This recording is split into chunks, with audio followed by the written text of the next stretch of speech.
Hey guys, it's Kevin again. This can be another movie review for you guys. Now, this movie I'm going to be reviewing.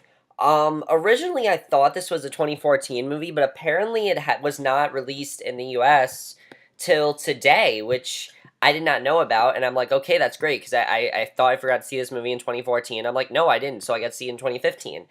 And that movie I'm going to be reviewing is What We Do in the Shadows. Now, I was always very curious about this movie. I knew it was a vampire movie. I knew it had like a 93% Rotten Tomatoes. I knew it was sort of like a throwback to old school vampires and things like that. And what I did not know is that it was a mockumentary comedy and that it is absolutely hilarious. And I have to say that right now. What We Do in the Shadows is absolutely hilarious. I absolutely loved this movie. It was such a fun movie to watch. It really was a throwback to classic parody movies, and I'll talk about that. But let's talk about the plot of What We Do in the Shadows. It's pretty simple overall what the plot is. Some people have said this movie doesn't have a plot, but I'm going to say what's the basic plot of this movie. You have these four vampires who, they live together in this suburban area of Te Aro in New Zealand, and basically they're all several centuries old. They all have normal human appearances. So basically there's this documentary crew who is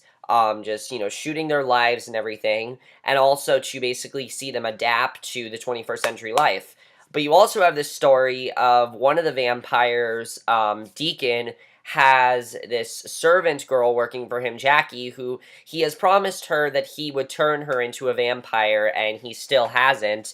And sort of chaos ensues from there, and this movie gets hilarious. And this movie is absolutely hilarious, and one of the best parody movies I have seen in a very long time. I'm going to talk about why it works so well.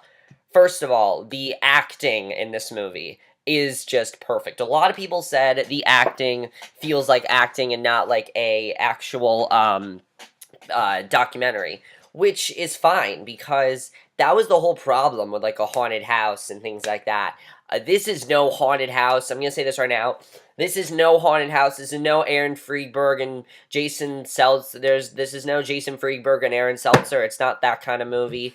It is a very smart parody movie. Everything about this movie is very smart. In fact, a lot of this movie felt like Monty Python. It did. There were tons of moments in this movie that just felt like Monty Python and the Monty Python movies. But let's get to the acting here. Talika Wayati as Viago is perfect. He is so funny in this movie. The second he came on screen, I was laughing at his character. So many funny jokes with his character. One of the things I loved about his character was that he is totally, you can totally tell that he was having a great time doing this movie. You can totally tell that. He's so into this character though, and he's so wacky, and he just, he's not taking anything about this movie seriously, which I love. Nobody in this movie is taking this thing seriously, which I loved about his character. I thought his character was just very, very funny, and he was great as the lead. Jermaine Clement as Vladislav also was fantastic. There's some great banter between Viago and Vladislav. They were very funny in the movie. I really want to talk about Jonathan Brew as Deacon. Oh my god, he had me laughing so much in this movie. Because as I said, he has this, like, girl who he's telling he's going to turn into a vampire and everything. And the relationship between those two is just so funny to see. And he's so funny in this movie. Just, his character is great. Ben Francham as Peter was also great. Jackie Van Beek as Jackie. We have to talk about Jackie. Such a funny character. One of the things I loved about her character is how demanding she became with this and how much it annoyed Deacon. But we get to see her perspective because remember, this is a documentary, so we get to see her point of view of how she feels about this. It's absolutely hilarious to see her reaction. She was so funny, definitely. Corey Gonzalez McCurr as Nick. I don't want to spoil what happens with his character, but he was hilarious, and so was Stu Rutherford, so was Stu. He was very funny as well. Everyone in this movie is absolutely fantastic. They all were great, and one of the things I did not know that this movie was going to do is actually humanizes vampires, because there actually are some dramatic moments in this movie. For example, we hear about this story between Viago and this girl he liked, Catherine. He really liked her, she was a very pretty girl and everything, but she had a boyfriend and he didn't want to kill him because he could tell how in love she was with him, and he felt happy for her. That was something I didn't think the movie was going to do. I didn't think the movie was going to have some sort of like dramatic context to it. But it actually does, and to be honest, guys, it really makes you feel bad for vampires. I mean, there's a lot of stuff they have to go through. There's a great scene where I think it's either Viago or Vladislav. They're talking to Nick, sort of about how when you're a vampire, they're talking to Nick about when you're a vampire, you have to sacrifice certain things. You have to see people that you want to die, they eventually die. People you don't want to die, they die, and you start to become very obsessed with that. And I like that the movie touched upon that. And one of the reasons the acting works so well in the movie is because the directing is by Talika Wayati and Jermaine Clement. So they clearly knew what they wanted to do with this movie. They directed this thing perfectly, because there are parts of this movie where you feel like these are actual vampires, and that's what a documentary movie should feel like. It should feel real. And this thing feels real, and I love that about this movie. Obviously, they're not real, but they feel real. Just the way they do it in the movie, these vampires feel real, and I love that about the movie. The directing was so good, so funny at points as well. Had me cracking up so much in this movie. I will say one thing about the humor, though, in this movie. As I said, it is like Monty Python. It's not as in your face as that, though. It's much more dry humor. It's things where you're not going to get it at first. So it's sort of like something where you need to think about it to laugh. And that's where good humor comes from. Humor where you laugh about it and have to think about it, thinking, why is this funny? Why did I laugh at that? What's the joke there? That's when humor is really good. And this movie does that very well. And I thought they did a very good job with capturing that. The directing was perfect, and all the shots were great as well. Definitely very good directing. My only complaint is that there were a couple jokes that went on a little bit too long. And that's in the writing department. As I said, the writing pretty solid to this movie, definitely. Another thing that I love this movie did is it does make so many references to other vampire movies. There's a Twilight reference in there that had me dying. There's a Lost Boys reference. There's so many references to vampires. I was waiting for a Vampire Diaries reference. There wasn't one. But there's so many references to any vampire movie you think they're going to poke fun of, they poke fun of. But they don't do it in a way that's like a parody. They do it by just having a discussion about it. And it's so funny to see how they feel about these vampire movies being made and how unrealistic they are.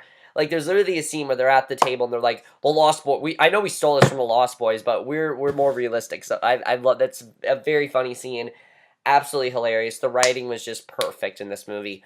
Very sharp writing, very good dialogue, and when the movie does eventually get to a story, you're invested. I was invested in the story, I have to say. I didn't think there'd be much of a story to this movie, but when the movie does eventually get to that point where there is a story, it's interesting and you're invested in it. You want to see how it's going to go for them, and you want to see what's going to end up happening because the story just becomes very interesting. It kind of becomes a story of how humans treat vampires, and it's just really interesting the way the movie had such an emotional, had such a big context on that, and the big message on that, which I found very interesting. The cinematography is perfect to this movie. Cinematography, just absolutely perfect cinematography, definitely.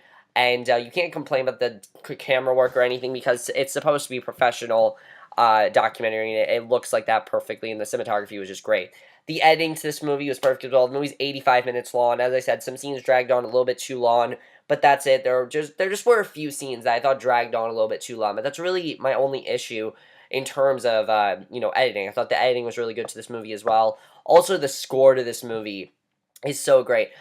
I forgot to say one other thing about this movie. One of the best parts of this movie is seeing them acclimate to 21st century technology. There's this great scene where they find out how to use Skype and they find out about porn websites. It's so funny because you're just thinking about vampires learning how to turn on a computer. You don't really think about vampires and computers and things like that. It's absolutely hilarious, and they handled all of those scenes perfectly. It just perfectly. Those scenes had me cracking up hysterically, and I love that about the movie. The movie is very wacky and funny, as I said as well, and I can't understand if someone does not like this movie. I can totally understand that. In fact, I heard somebody commented on Letterboxd and said they felt some of the jokes were forced and out of place and just some things went on too long, and I can understand that. But if you want to see if you're tired of like a haunted house and scary movie and movies like that just like are just like sexual humor, which I might mention, guys. There's no sexual humor in this movie. It's not like that. It is much more subtle and much more dialogue driven, which I did not expect. When there is action, there's some pretty awesome I forgot to say that about the movie. The action scenes in this movie, there are some pretty awesome action scenes, and there are actually some twists in this movie that I did not expect, and I like that they had those twists in there, because while they are just funny, they're pretty shocking as well. There are some things that happen in this movie that are pretty shocking, especially towards the end of the movie, that becomes one of the central conflicts, and I did not know that was going to happen, and I actually really love that the movie did that, definitely.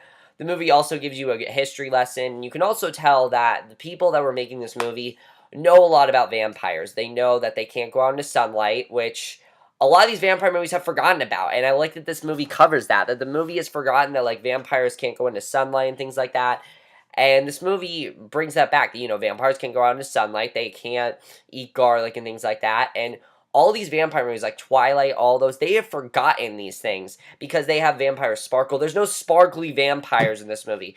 No, this is an actual vampire movie that is a throwback to classic vampire movies, and that is why I absolutely love What We Do in the Shadows. While it does have those few minimal problems, this movie definitely 4.5 out of 5, A minus, definitely, absolutely. Highly recommend you guys check out this movie. I think if you are sick and tired of those dumb horror spoof movies, you will actually have a very fun time with this movie, and you'll really enjoy it. And I think you'll also love the emotional context. That's something I didn't like, that I didn't know the movie was going to do. And when the movie ended, I was kind of like, you know what? That movie was kind of trying to show that vampires are just like us. In many ways, they are. There are ways they're not, but in many ways, they are just like us. And I love that about the movie.